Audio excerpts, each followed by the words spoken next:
नमस्कार, आप देख रहे हैं सत्य श्यामला न्यूज चैनल।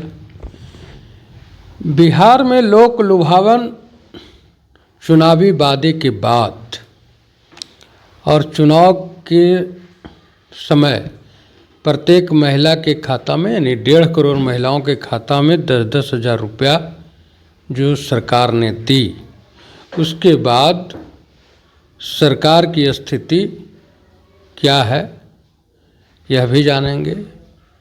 और बिहार सरकार ने केंद्र सरकार को एक पत्र लिखा है कि अगर आप मदद नहीं करेंगे तो लगभग कई लाख प्रधानमंत्री आवास निर्मित नहीं हो पाएगा। कहने का मतलब है कि क्या बिहार कंगाली की ओर बढ़ रही है।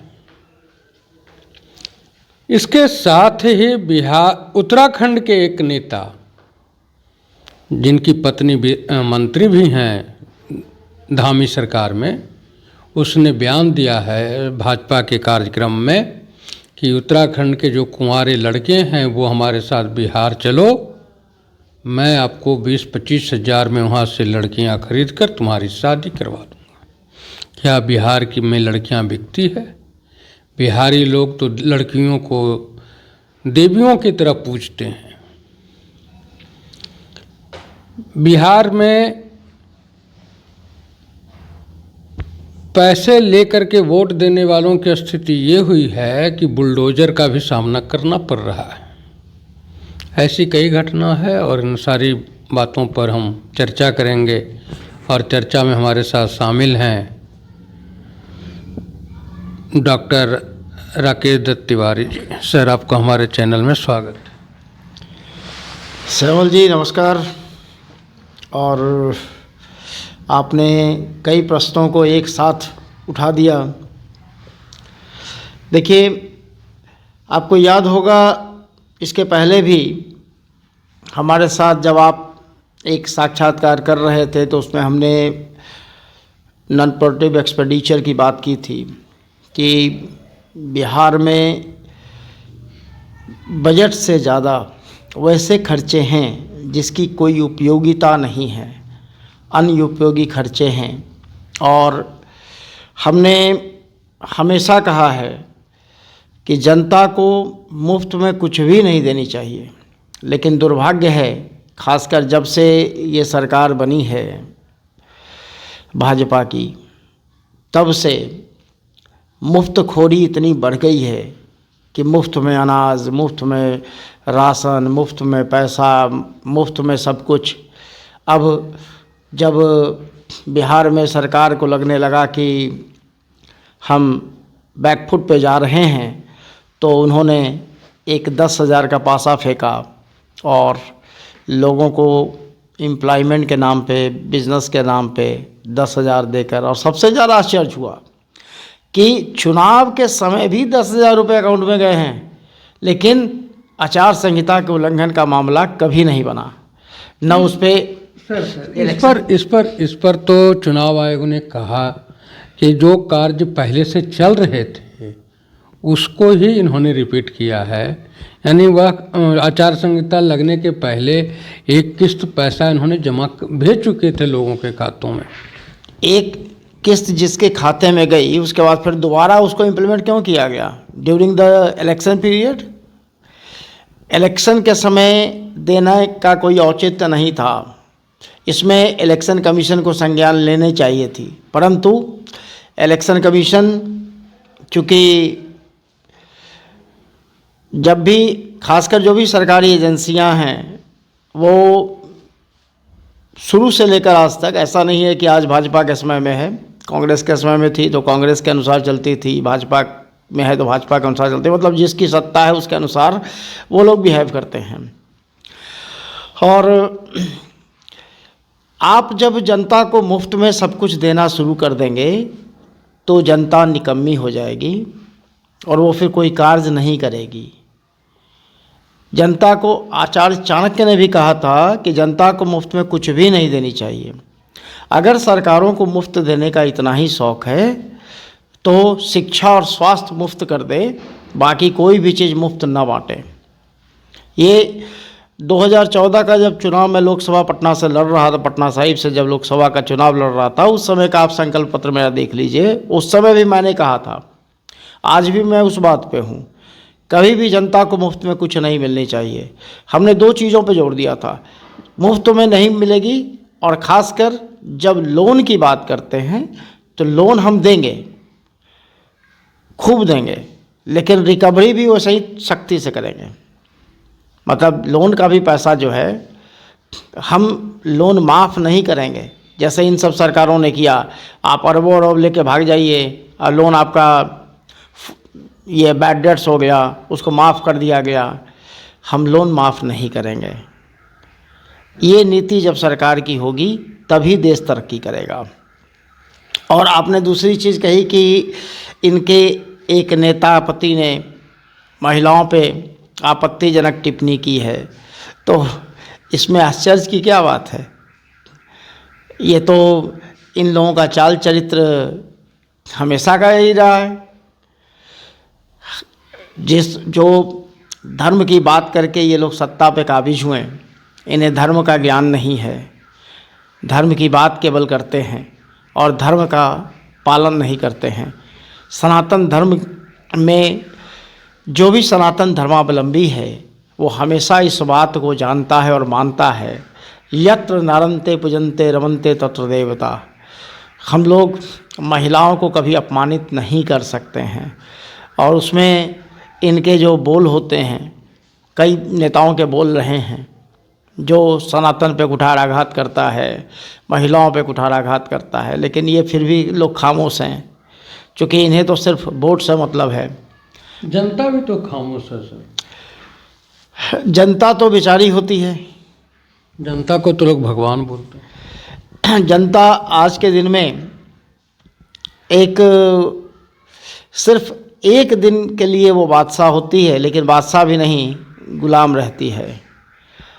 खासकर कुछ वर्षों से जो हमने देखा, नेता काम करे या न करे, कुत्ता को भी खड़ा कर दिया जाता है तो उसके नाम पे चुनाव जीत जाता है। ये दुखद बात है ना सर। ये लोकतंत्र नहीं है, ये राजतंत्र का ही एक बिगड़ा रूप है। अब सबसे ज़्यादा आश्चर्यजनक, बिहार में आइए, एक वैसा नेता जिसका बेटा कभी चुनाव नहीं लड़ा वो मंत्री बन गया, पत्नी भी उसकी विधायक बन गई, अपने से खुद को पत्नी को टिकट देता है। तो इससे बड़ा लोकतंत्र पे पार्टी का राष्ट्रीय अध्यक्ष है ना सर। सो व्हाट, राष्ट्रीय अध्यक्ष है तो इसका मतलब क्या है? जनता को खरीद लिया है क्या उसने? पार्टी टूटे नहीं इसलिए अपने बेटा को मंत्री बनाया। ये प्राइवेट लिमिटेड कंपनी है जी, ये कोई लोकतंत्र नहीं है, ये प्राइवेट लिमिटेड कंपनी है। और जनता को भी ऐसे प्राइवेट लिमिटेड कंपनी वालों से सावधान रहने की आवश्यकता है। बिहार में आज सर पार्टी की बात आप करते हैं, आज तो बिहार ही नहीं, जो भी हिंदी पट्टी इलाका है उसको भी छोड़ दीजिए, अब दक्षिण में भी जाइए, जो प्राइवेट लिमिटेड कंपनियां हैं तथा कथित पार्टियां, उन्हीं को जनता भी सपोर्ट कर रही है। नहीं, ये तो जनता के लिए दुर्भाग्य की बात है कि हम खासकर बिहार में जो देखने को मिला है, लगभग सभी पार्टियों का वही हालत है। जो अभी सबसे बड़ी पार्टी के वर्तमान में जो कार्यकारी राष्ट्रीय अध्यक्ष बने हैं, वो भी तो परिवारवाद के ही उपज हैं। ये तो खैर वो तो परिवार में उनके पिताजी की मौत होने के बाद हुआ है। तो परिवार से ही ना है। हाँ। परिवारवाद रहा ना कि नहीं रहा?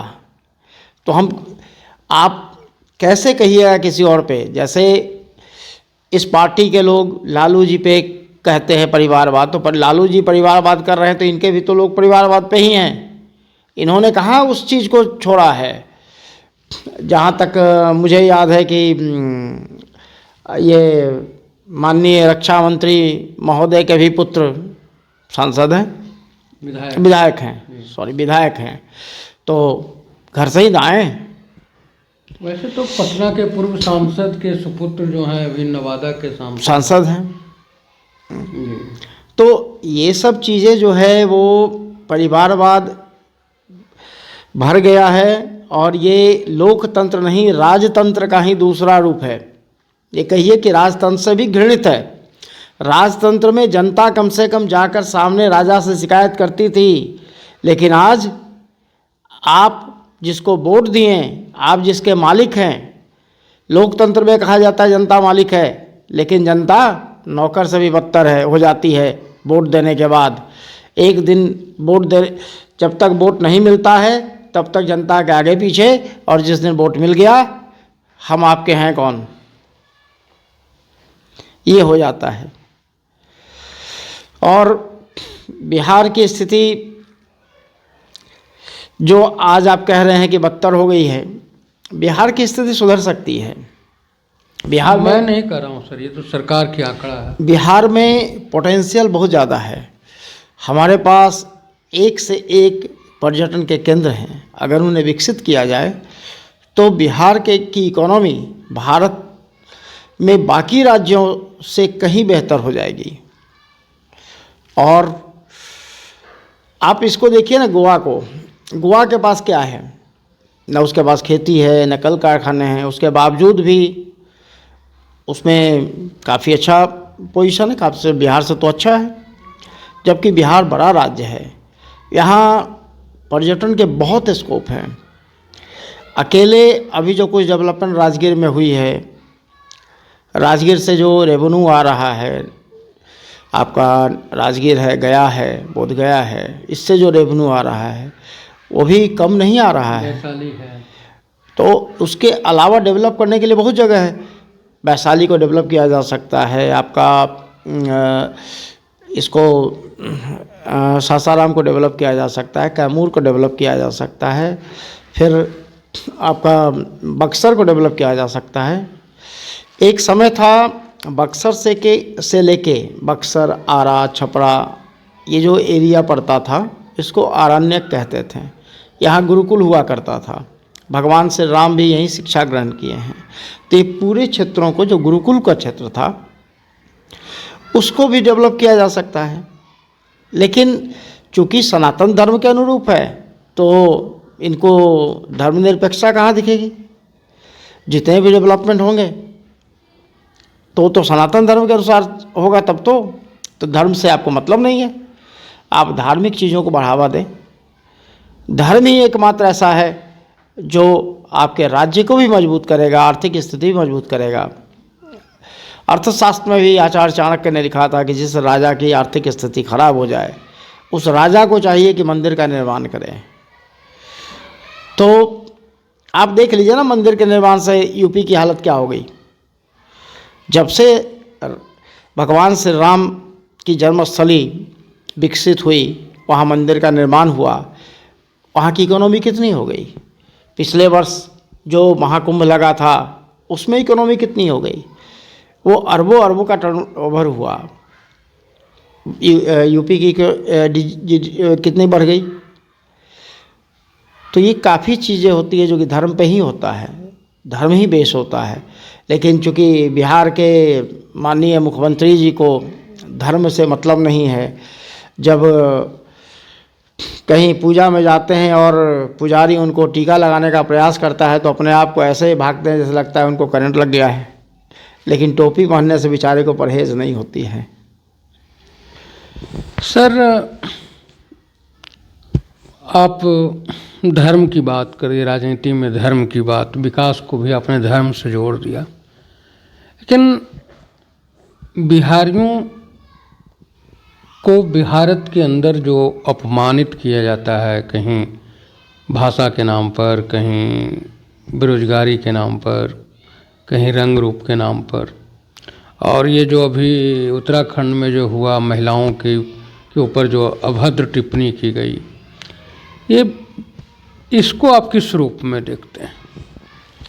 देखिए, गलतियां तो हमारी अपनी हैं। बिहार का दुर्भाग्य है कि अगर 4th ग्रेड स्टाफ की भी नौकरी की बहाली आती है तो वहाँ भी वैकेंसी में सबसे ज़्यादा भरने वाले कौन होते हैं? बिहार के होते हैं। तो जब आपका अपना राज्य 4th ग्रेड भी स्टाफ नहीं रख सकता है, आप दूसरे राज्यों पे बोझ बनेंगे तो दूसरे राज्य भी प्रतिक्रिया करेंगे ना। अगर वहाँ आपको अपमानित किया जा रहा है तो गलती आपकी है। आप अपने राज्य के नेताओं से क्यों नहीं पूछते हैं? जब आप वोट देते हैं तो उस समय उससे प्रश्न क्यों नहीं पूछते हैं कि मेरा विकास कहाँ हुआ? तो आप चले जाते हैं महाराष्ट्र, चले जाते हैं कहीं और वहाँ के जो नेता है वहाँ के वोट बैंक चमकाने के लिए, अपने वोटर को खुश करने के लिए आपकी पिटाई करता है। तो वो आपका उसका वोट बैंक है।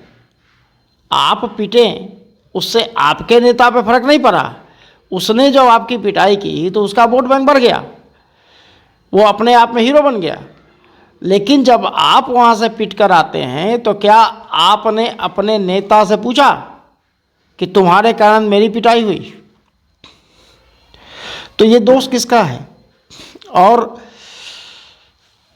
देखिए, आपने कहा कि धर्म को राजनीति से और इकोनॉमी से हमने जोड़ा, तो आपको ध्यान होना चाहिए कि धर्म की रक्षा के लिए भगवान श्री कृष्ण ने महाभारत का युद्ध किया था। और आज के दुष्ट नेता धर्मनिरपेक्षता की बात करते हैं, वो देशद्रोही हैं, राष्ट्रद्रोही हैं और धर्मद्रोही हैं। वैसे नेताओं का संपूर्ण बहिष्कार करना चाहिए, क्योंकि धर्म ही सर्वोपरि होता है, धर्म के अलावा कुछ नहीं होता है। जिसने धर्म को माना उसने 57 देश का निर्माण किया, जिसने धर्म को माना तो 106 देश का निर्माण किया। और आप धर्म को नहीं माने, जिसके कारण आप अपने देश में भी रिफ्यूजी हैं, आपकी अपनी कोई औकात नहीं है। यहाँ न नेता आपके लिए बोल सकता है और जनता तो गफलत में चली रही है। आप सनातन की बात करें तो बहुत गलत बात है, आप हिंदुओं की बात करें तो गलत बात है। लेकिन अगर आप इस्लाम के खिलाफ बोल दें तो आपके ऊपर इस निंदा हो जाएगा, आप ईसाइयत के खिलाफ बोल दें तो आपके ऊपर इस निंदा हो जाएगा। तो अपने ही देश में आप शरणार्थी बन रहे हैं, अपने ही देश में आप उपेक्षित हैं, तो इस पे कब जागिएगा? इसलिए हमेशा धर्म सर्वोपरि होता है, धर्म को ही मानना चाहिए। विकास के दो उदाहरण हैं मेरे पास, बिहार के विकास का और भ्रष्टाचार मुक्त बिहार का। बिहार विकास के मायने में, स्मार्ट सिटी बनाने के मायने में पटना अव्वल नंबर पर है। और पिछले 20-21 वर्षों से बिहार में डबल इंजन की लगभग सरकार है। कंकड़बाग जो एशिया महादेश का सबसे बड़ा कॉलोनी है पटना में, वहाँ सप्लाई का जो पानी आता है, नल जल घर योजना क्या है, नीतीश जी का एक ड्रीम प्रोजेक्ट रहा है।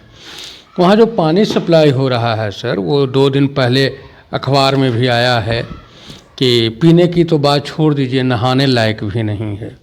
यह है बिहार का विकास, पटना का विकास है। और भ्रष्टाचार की बात करते हैं तो नीतीश जी का एक ड्रीम प्रोजेक्ट है डबल डेकर पुल। आपने देखा होगा वह डबल डेकर पुल, चढ़े भी होंगे। उसमें 42 नंबर का एक पाया है, जिसको लोग इंग्लिश में पिलर बोलते हैं। वह पिलर जो पुल जो है उसका छत को टच तक नहीं करती। तो वो फिर पिलर बनाने का मतलब क्या? या तो उस बजट को बढ़ाने के लिए बनाया गया, या फिर इंजीनियर भ्रष्टाचार में लिप्त हैं तो कोई देखने वाला नहीं। ये दोनों घटना से आप क्या कहना चाहेंगे?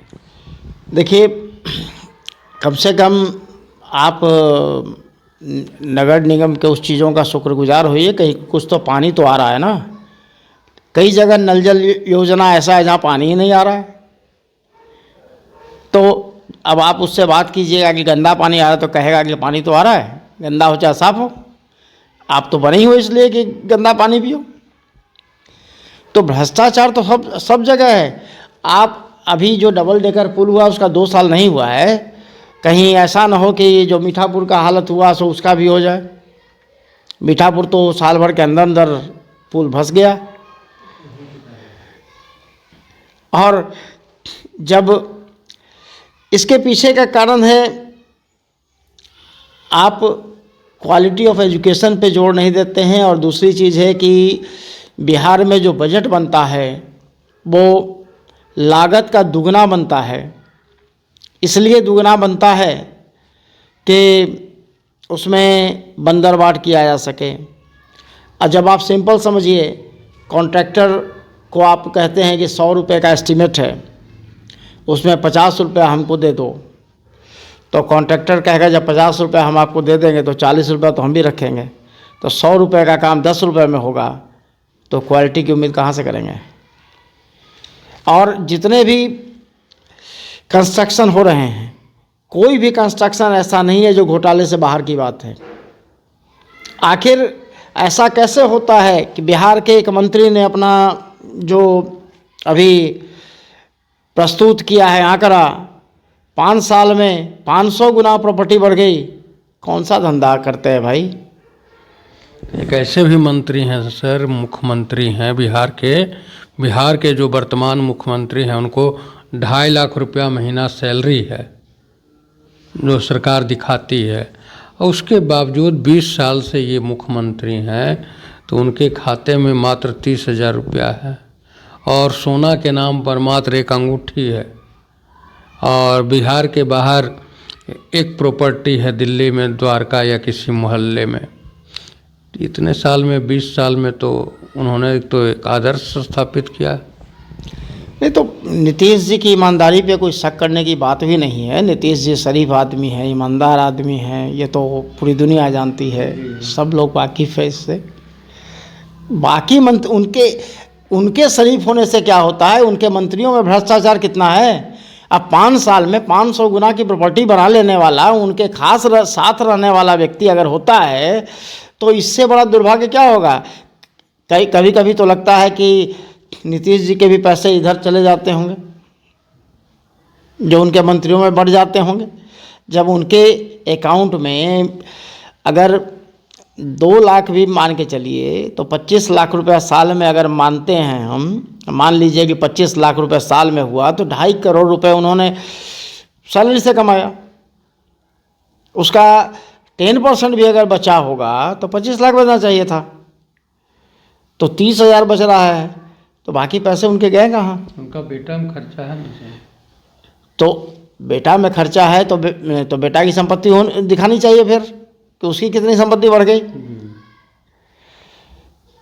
नेताओं की संपत्ति सुरसा के मुख की तरह कैसे बढ़ जाती है, हमें और भी आश्चर्य होता है। जबकि भारत में बिना फैक्ट्री, बिना कोई काम के एक महिला विश्व की सबसे अमीर महिला मानी जाती है, बिना कोई काम किए हुए। ये कहाँ से होता है और कैसे हो रहा है। सर ये तो आप भी नेता हैं तो आपको ज़्यादा मालूम होगा। भाई हम लोग को तो एक झंडा और बैनर छपवाने के लिए सोचना पड़ जाता है, तो हम कैसे माने कि हम वो नेता। मुझे आश्चर्य होता है जब लोग कहते हैं कि नेताओं के पास इतने पैसे आ जाते हैं। और दूसरी बात होती है कि हमने देखा है कि एक वार्ड पार्षद बनता है या फिर एक प्रखंड अध्यक्ष बनता है, वो तुरंत फॉर्च्यूनर से घूमने लगता है, और हम 15 सालों से पार्टी चला रहे हैं, आज तक साइकिल छोड़कर मोटरसाइकिल पे मूव करना संभव नहीं हो पाया। तो आखिर ये पैसा आता कहाँ से है और कौन देता है, कैसे देता है। हमको तो लगता है कि जो माझी जी ने कहा है वही सत्य है। माझी जी ने तो खुलेआम कहा कि हम 5% और 10% कमीशन लेते हैं, तो वो बेचारे शरीफ आदमी हैं, सच्चाई उन्होंने बयां कर दी लोगों के पास। उसका आंकड़ा आपको सामने मिल गया कि एक मंत्री 5 करोड़ से 5,000 करोड़ में पहुंच गया। तो इस पे जनता को सोचनी चाहिए, और साथ में सरकारी मिशनरियों को भी सोचना चाहिए कि सरकारी मशीनरी जो है वो ढंग से काम करे। राजनीतिक दल पे जो इनकम टैक्स मेहरबान हो जाती है, बिना कुछ कारण के छापे देती है, व्यक्तिगत तौर पे खाते अटैच करने लगती है, कम से कम नेताओं पे भी तो जांच कर ले। उसके समय इनकम टैक्स की बोलती क्यों बंद हो जाती है। वैसे वैसे नेताओं के तरफ क्या कर रही है भारत की CBI, ED, इनकम टैक्स। तो अपना काम ईमानदारी से कर रही है। हाँ, वो तो मैंने देखा है जी। मेरे तो आपके यहाँ भी आई थी। मेरे पास भी तो रेट पड़ा ही है, वो तो हमने देखा है कितनी ईमानदारी से काम करती है। इतनी ईमानदारी से काम करती है कि जिसके खाते में 5 रुपया नहीं होता है, मतलब 5 लाख रुपए आज तक मेरे अकाउंट में कभी आया ही नहीं, मेरे ऊपर 48 करोड़ का डिमांड आ गया है। इतनी ईमानदारी से काम करती है। और आज तक हमको इनकम टैक्स ने नहीं बताया, भारत सरकार ने नहीं बताया कि वो पैसा कहाँ से आया था मेरे पास। जरा बताओ तो भाई, हम भी तो जाने। मेरे खाते में अगर 48 करोड़ का डिमांड है तो कितना पैसा मेरे पास आया था, और हमने कब निकाला और किस माध्यम से निकाला? हम तो बार बार प्रश्न पूछ रहे हैं। शायद हम पहले एक्यूज होंगे जो कि इनकम टैक्स को सामने से बोल रहे हैं कि भाई बताओ हमको कि मेरे पास पैसा कहाँ से आया। अगर उतना पैसा वाकई मेरे पास आ गया होता तो इस बार के 24 के चुनाव में मैं पटना साहिब से हारता तो नहीं। अब 1200 वोट मुझे नहीं आते। सर, क्या लगता है कि जो लोकतंत्र है वास्तव में लोकतंत्र के लायक हमारा देश है? नहीं, बिल्कुल नहीं है। क्योंकि इसलिए लोकतंत्र के लायक नहीं है, जनता अवेयर नहीं है, और जनता जब तक जागरूक नहीं होगी तब तक लोकतंत्र स्थापित नहीं हो सकता है। यहाँ आपका न लोक है न तंत्र है। तंत्र भी विदेशी है और लोक को पता नहीं है। अब जिस प्रकार से कहा गया संविधान बनाने के बाद कि माना जाता है कि भारत की समस्त जनता संविधान को जानती है। अगर सभी जनता संविधान को जानती, कानून को जानती, तो फिर वकीलों की आवश्यकता कहाँ थी? हम लोग काहे का कोर्ट में जूझते रहते हैं। आज भी हमने क्लाइंट को देखा है, क्लाइंट आता है उसको पता ही नहीं है कि हमारे ऊपर जो केस है उसमें कैसे बचेंगे, क्या करेंगे। अगर वकीलों को हटा दीजिए तो क्या कोई जनता, सामान्य जनता कानून का कोई एक भी ड्राफ्टिंग कर सकता है क्या? तो कहाँ आपके पास तंत्र है? आज तक आप 75 साल 80 साल हो गया, उसके बाद भी आपकी जनता नहीं जानती है कि आप उसके अधिकार क्या हैं, उसके कर्तव्य क्या हैं। आज भी रात को अगर पुलिस वाला आ जाता है तो बेचारा डर से उसके साथ चला जाता है, जबकि उसको अधिकार पता नहीं है कि रात में पुलिस वाला नहीं कुछ कर सकता है आपको। तो आपको ना अधिकार पता है ना कर्तव्य पता है, तो कहाँ तंत्र है आपका? आज अभी भी आपके पास न तो आपकी अपनी भाषा है, न आप अपनी संस्कृति को फॉलो करते हैं। अब सबसे बड़ा, जिस अंग्रेज़ों ने हमारे करोड़ों लोगों को मार दिया, उसके एक व्यक्ति के खतना के दिन को लोग नववर्ष मना के खुश हो रहा है, तो इससे बड़ा दुर्भाग्य क्या होगा? कितने लोगों को पता है कि वो जो दिन है वो खतना दिवस है, जिसको आप नववर्ष कहते हैं? हम तो वर्षों से कह रहे हैं। जब हमने अपनी कविता में लिखा था, 2012 से मेरी कविता चल रही थी, आजकल तो वो दिनकर जी के नाम से वायरल हो गई है। हमने उसके अंतिम लाइन में लिखा है, युक्ति प्रमाण से स्वयं सिद्ध नववर्ष हमारा हो प्रसिद्ध, आर्यों की कीर्ति सदा सदा नववर्ष चैत्र शुक्ल प्रतिपदा। अनमोल विरासत के धनिकों को चाहिए कोई उधार नहीं, ये नववर्ष हमें स्वीकार नहीं। हम लोग का अपना नववर्ष में सब कुछ बदल जाता है। जरा एक दिन भी बता दे लोग कि 31 से और 1 के बीच में आने में क्या बदला। न ठंड का असर बदलता है, न रात का कुछ टाइमिंग बदलता है, और अपने में पूरा प्रकृति दुल्हन की तरह सज जाती है। तो हम अपने चीज़ों का सम्मान नहीं करते हैं, विदेशियों की तरफ आज भी लगे हुए हैं, आज भी गुलामी की परिकाष्ठा है हमारे ऊपर। तो कैसे कहिएगा कि आप स्वतंत्र हैं, आपका तंत्र है, आपके चीज़ हैं? आप अपनी भाषा का सम्मान नहीं करते हैं। आज तक हिंदी राष्ट्रभाषा नहीं बन पाई है, तो इससे बड़ा दुर्भाग्य क्या होगा? आज भी अंग्रेजी महत्वपूर्ण है। एक साधारण आदमी जाकर हिंदी में कितना भी पढ़ा लिखा है, हिंदी में जाकर एक ड्राफ्ट जाके दे दे कहीं भी, उसको कहे ऐसा भगाएगा, लगता है कि वो सबसे निम्न तबके का व्यक्ति। और आप 4 लाइन अंग्रेजी में जाकर वहाँ कहिए तो उसके बाद आपको जो सम्मान मिलेगा, तो इसका मतलब ये आज भी हम गुलाम हैं, मानसिकता गुलामी की है। हम तो खासकर 2012 के बाद से हमने भी संकल्प ले लिया कि हम अंग्रेजी का प्रयोग ना करेंगे और ज़्यादा काम हिंदी में करते हैं, पत्रकारिता भी हिंदी में करते हैं, जबकि हम हिंदी के विद्यार्थी नहीं हैं। उसके बावजूद तो अपना सम्मान कीजिए, अपनी माता का सम्मान कीजिए, मातृभाषा का सम्मान कीजिए, राष्ट्र का सम्मान कीजिए और धर्म का सम्मान कीजिए। अभी हम राकेश दत्त मिश्रा जी के साथ चर्चा कर रहे थे। राकेश दत्त मिश्रा जी का कहना है कि भारत में लोकतंत्र जो है वो तंत्र तो विदेशी है और लोग जो हैं वो पूरी तरह से मानसिक रूप से आज भी गुलाम हैं। इस देश को बचना है, इस देश को फिर आगे बढ़ना है, तो इसके लिए आज के वर्तमान में जो युवा हैं उन्हें आगे आने की ज़रूरत है। किसी दूसरे की नकल करने की ज़रूरत नहीं है, क्योंकि मेरा देश जो है भारत, यह देश में संस्कृति इतनी भरी पड़ी है कि अगर हम उसी का अनुकरण करें तो यह देश वास्तव में फिर से विश्वगुरु बन सकता है।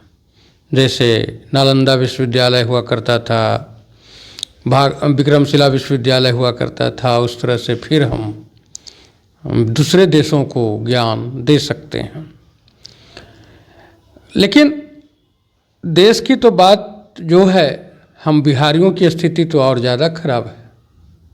हम आज दूसरे राज्यों पर, पड़ोसी राज्यों पर, दूर के राज्यों पर पूरी तरह से आश्रित हो गए हैं। चुनाव के समय हम जात के नाम पर, धर्म के नाम पर, परिवार के नाम पर मतदान कर देते हैं और उसके बाद फिर अपना अपना बोरिया बिस्तर समेटकर दूसरे राज्यों में चले जाते हैं, जहां हम बेआबरू होते हैं। हमारी महिलाएं भी बेआबरू होती हैं, कहीं भाषा के नाम पर तो कहीं रंग के नाम पर, कहीं काम करने के नाम पर।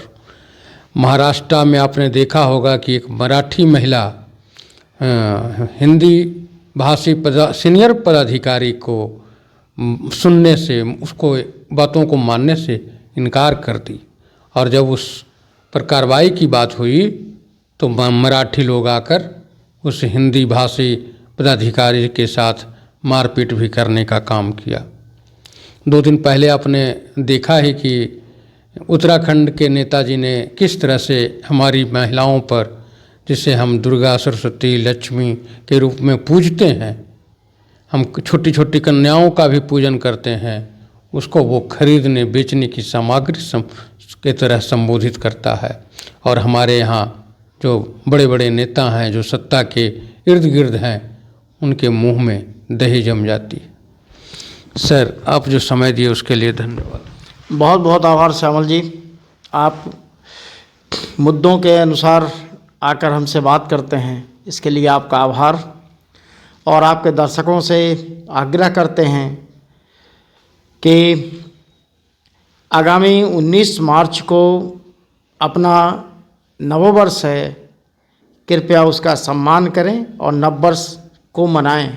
अपना नववर्ष ही आपका है, विदेशियों का नकल न करें। धन्यवाद। जय हिंद।